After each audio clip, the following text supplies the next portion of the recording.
అసలు జనరల్గా ఏంటంటే స్నోఫ్లేక్ మీద ప్రజెంట్ కాల్స్ బాగున్నాయి. సో ఒక 3+4+ ఇయర్స్ ఎక్స్పీరియన్స్ ఉన్న వాళ్ళకి ఒక 10 నుంచి ఒక 14 లక్షల ప్యాకేజ్ వరకు వస్తూ ఉంది. అయితే ఈ స్నోఫ్లేక్ అంటే ఏంటి అంటే, స్నోఫ్లేక్ అనేది ఒక డేటా వేర్ హౌస్. ఇది డేటా రిలేటెడ్ డేటా బేస్ ఏదైతే ఉందో క్లౌడ్గా ఇది వర్క్ చేస్తుంది. సో చాలా కంపెనీస్ కూడా ఈ స్నోఫ్లేక్ని యూజ్ చేస్తూ ఉన్నాయి. అయితే ఇది ఒక అడ్వాన్స్ టూల్, చాలా ఫ్లెక్సిబుల్గా ఉంటుంది అండ్ ఇంకా చాలా లాంగ్వేజ్ని కూడా సపోర్ట్ చేస్తుంది. Like Python, Go, C, JavaScript, ఇలా చాలా లాంగ్వేజ్ని కూడా ఇది సపోర్ట్ చేస్తుంది. అండ్ కోడింగ్ తక్కువ, మంచి ఫ్యూచర్ ఉన్నది ఇది. అయితే దీంట్లో డిఫరెంట్ జాబ్ రోల్స్ విషయాన్ని మనం చూసుకుంటే Snowflake developer, Snowflake architect, Snowflake data engineer. Snowflake data ఇంజనీర్లో మళ్ళీ కోడింగ్ ఉంటుంది. And Snowflake data administrator, Snowflake data analyst, ఇలా మల్టిపుల్ ఆప్షన్స్ అయితే ఉన్నాయి.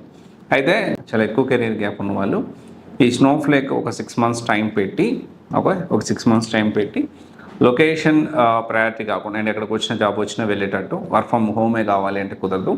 అలా కాకుండా ఇవి కొంచెం వర్కౌట్ చేసుకోగలిగితే so you can kick start your career with the Snowflake.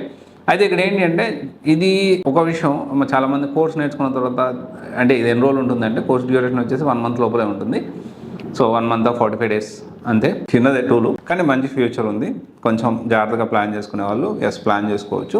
అయితే ఇది పక్కాగా జాబ్ వచ్చే ప్రాసెస్ కూడా ఉంది. ఒకవేళ ఎవరైనా ఇంట్రెస్టెడ్ ఉంటే you can attend for counselling which is paid one, so to check your eligibility.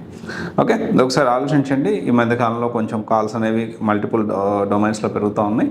So జాగ్రత్తగా ప్లాన్ చేసుకోండి. సో కెరీర్ గ్యాప్ వాళ్ళు స్విచ్ అవ్వడానికి సో ఇది రైట్ టైం. Thank you.